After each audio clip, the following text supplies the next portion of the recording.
പ്രിയമുള്ള പ്രേക്ഷകരെ നമസ്തേ. നമ്മുടെ ചർച്ച ചെയ്യുന്നത് മാസഫലമാകുന്നു. സൂര്യൻ മിഥുനത്തിലേക്ക് പ്രവേശിക്കുകയാണ്. എപ്പോഴാണ് പ്രവേശിക്കുന്നത്? 1200 മിഥുനമാസം 1-ാം തീയതി ഞായറാഴ്ച, അതായത് 2025 ജൂൺ 15-ാം തീയതി രവിവാരം ഞായറാഴ്ച കാലത്ത് 6:45 സൂര്യൻ മിഥുനമാസത്തിലേക്ക് പ്രവേശിക്കുന്നത്. ആ പ്രവേശിക്കുന്ന ദിനം കറുത്തപക്ഷത്തിലെ ചതുർത്ഥി തിഥിയാകുന്നു, തിരുവോണം നക്ഷത്രമാകുന്നു. സൂര്യൻ ഒരു മാസക്കാലമാണ് ഒരു രാശിയിൽ നിൽക്കുക, 32 ദിവസം വരെ നിൽക്കും. മിഥുനം, കർക്കിടകം മാസങ്ങളൊക്കെ പ്രായേണ 32 ദിവസങ്ങൾ കാണാം. മകരം, കുംഭമൊക്കെ 30, 29 ദിവസങ്ങളും കാണാം. നമ്മൾ ഇംഗ്ലീഷിലെ ഫെബ്രുവരി മാസം പോലെ തന്നെ. ഇവിടെ സൂര്യൻ മിഥുനത്തിൽ നിൽക്കുമ്പോൾ നിങ്ങൾ മനസ്സിലാക്കേണ്ടത്, കഴിഞ്ഞ ഒരു വർഷക്കാലം സൂര്യൻ തൻ്റെ ശത്രുക്ഷേത്രത്തിലായിരുന്നു നിന്നത്, ശുക്രക്ഷേത്രത്തിലെ ഇടവത്തിൽ. ഇവിടെ ബുധക്ഷേത്രത്തിലാണ്. സൂര്യന് ബുധൻ സമനാണ്, പക്ഷെ ബുധന് സൂര്യന് സുഹൃത്താണ്. പക്ഷെ പലപ്പോഴും മിഥുനത്തിലെ സൂര്യൻ വളരെയധികം നല്ല ഫലങ്ങളെ പറഞ്ഞിട്ടുണ്ട്. ഇത് ഏറ്റവും നല്ലൊരു സമയമാകുന്നു. ആർക്കൊക്കെ? സൂര്യൻ്റെ ആശ്രയഫലത്തിൽ വിദ്യാ ജ്യോതിഷ വിത്തവാൻ, വിദ്യ കൊണ്ട് ധനമുണ്ടാവുക, ജ്യോതിശാസ്ത്രങ്ങൾ, താന്ത്രികം, മാന്ത്രികം, ജ്യോതിഷവുമായി ബന്ധപ്പെടുന്ന വിഷയങ്ങൾ, എല്ലാ തരത്തിലുള്ള വിദ്യ കൊണ്ടും ധനമുണ്ടാവുക, വിത്തവാൻ, അങ്ങനെ ധനികനാവും എന്നൊരു ഫലം പറഞ്ഞിരിക്കുന്നു. ആ സൂര്യൻ ഏതെല്ലാം രാശികളിൽ നിന്നാൽ എന്തൊക്കെ പ്രയോജനങ്ങൾ ആർക്കൊക്കെ സംഭവിക്കുമെന്നാണ് നാം ചിന്തിക്കുന്നത്. ഈ ഒരു മാസക്കാലം എൻ്റെ പ്രിയപ്പെട്ട പ്രേക്ഷകർക്ക് ഒരു ശോഭനമായ നല്ല ഒരു അനുഭവങ്ങൾ സൂര്യൻ നൽകട്ടെ എന്ന് പ്രാർത്ഥിച്ചുകൊണ്ടാണ് മേടം മുതൽ മീനം രാശിക്കാരുടെ ശുഭാശുഭ ഫലങ്ങൾ നാം ചർച്ച ചെയ്യുന്നത്. ഡോക്ടർ മാരാർജി എന്ന നമ്മുടെ യൂട്യൂബ് ചാനലിലേക്ക് ഏവർക്കും സുസ്വാഗതം.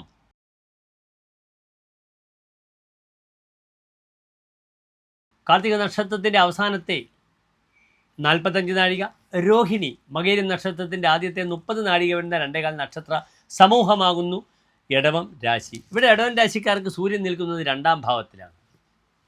2-ാം ഭാവത്തിൽ സൂര്യൻ നിന്നാൽ അതിൻ്റെ ഗുണം എന്തെന്ന് നമുക്ക് ചിന്തിക്കണം. എന്താണ് 2-ാം ഭാവം? ഭർത്തവ്യം അഖിലം വിത്തം വാണി ചക്ഷുശ്ച ദക്ഷിണം വിദ്യാജ വിവിധാഭേദ സർവം ചിന്യം ദ്വിതീയത. ഭർത്തവ്യം, താൻ ഭരിക്കപ്പെടേണ്ടുന്ന തൻ്റെ അധീനതയിൽ വരുന്ന കുടുംബത്തിനാണ്. പോഷ്യജന, താൻ പരിപോഷിപ്പിക്കേണ്ട വ്യക്തികളെയാണ് കുടുംബം എന്ന് പറയുന്നത്. അഖിലം വിത്തം, തൻ്റെ എല്ലാ തരത്തിലുള്ള സാമ്പത്തികമായ വിഷയങ്ങൾ. വാണി ചക്ഷു, തൻ്റെ വാണി, തൻ്റെ വാക്ക്. ദക്ഷിണം ചക്ഷുഹു, വലത്തെ കണ്ണ്.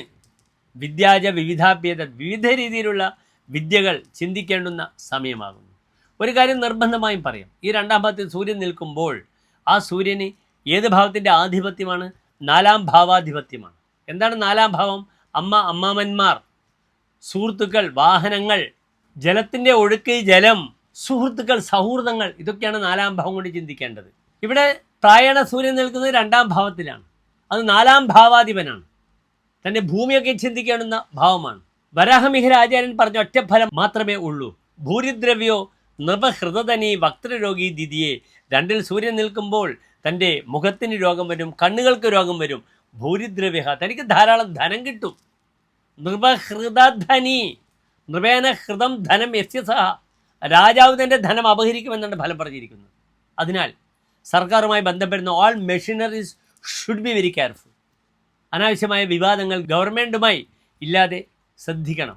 താനേണ്ട ടാക്സ് ആയാലും GST ആയാലും അപ്രകാരമുള്ള എന്തെങ്കിലും അനാവശ്യമായ ഗവൺമെൻറ്റുമായി ബന്ധപ്പെട്ട വിഷയത്തിലുള്ള പ്രയാസങ്ങൾ പരിഹരിക്കണം. അല്ലെങ്കിൽ ഫൈനോടുകൂടി കാശടക്കേണ്ടുന്ന ഒരവസ്ഥ വരും, തന്നെ ധനം നഷ്ടപ്പെടും. ശ്രദ്ധിക്കുക.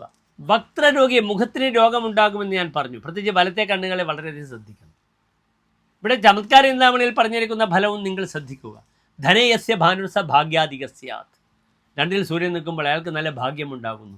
ചതുഷ്പാസുഖം, അയാൾക്ക് വാഹനസുഖം ലഭിക്കും. സദ്വയെ സംജയാതി, ഇദ്ദേഹം ധാരാളം നല്ല കാര്യങ്ങൾക്കായി കാശ് ചെലവാക്കും. 2-ാം ഭാവം കുടുംബമാണ്. അവിടെ കുടുംബം, തൻ്റെ ധർമ്മദൈവങ്ങളുമായി ബന്ധപ്പെടുന്ന വിഷയങ്ങൾക്കൊക്കെ കാശ് ചെലവാക്കുക, അവിടെ നന്മകൾ പ്രദാനം ചെയ്യുക. കുടുംബേ കലിർ ജായതേ, ഭാര്യ കാരണം തന്നെ കുടുംബത്തിൽ കലിയുണ്ടാകും. പ്രത്യേകിച്ച് യുഗ്മരാശി, മിഥുനൻ രാശി യുഗ്മരാശിയാണ്, പുരുഷനും സ്ത്രീയുമാണ്. അതിനാൽ കലഹം പല വിധത്തിൽ വരാം ഭാര്യ കാരണം. അത് നിമിത്തം ഭാര്യയാകും. മിഥുനൻ രാശി സ്വതവേ നിങ്ങൾ ശ്രദ്ധിക്കുക, ഭൗതിക സുഖത്തിന് കാക്ഷിക്കുന്ന രാശിയാണ്. അതിനാൽ സ്ത്രീ വിഷയത്തിലുണ്ടാകുന്ന ചില പ്രയാസങ്ങളൊക്കെ വരാം, ശ്രദ്ധിക്കണം. കലഹമുണ്ടാകും. 2ാം ഭാവം വാക്സ്ഥാനമാണ്. അനാവശ്യമായ വാക്കുകൾ കൊണ്ട് അന്തരീക്ഷത്തെ കലുഷിതമാക്കാതെ ശ്രദ്ധിക്കണം ഇടവം രാശിക്കാർ. ക്രിയാനിഷ്ഫലായാതി ലാഭസ്യ ഹേതോഹോ, ലാഭത്തിന് വേണ്ടി ചെയ്ത പല കർമ്മങ്ങൾക്കും ഫലം കുറയുക, ലാഭം കുറയുക. അതിനാൽ ഇൻവെസ്റ്റ്മെൻറ്റ് പാർട്ടൊക്കെ ശ്രദ്ധിക്കണം.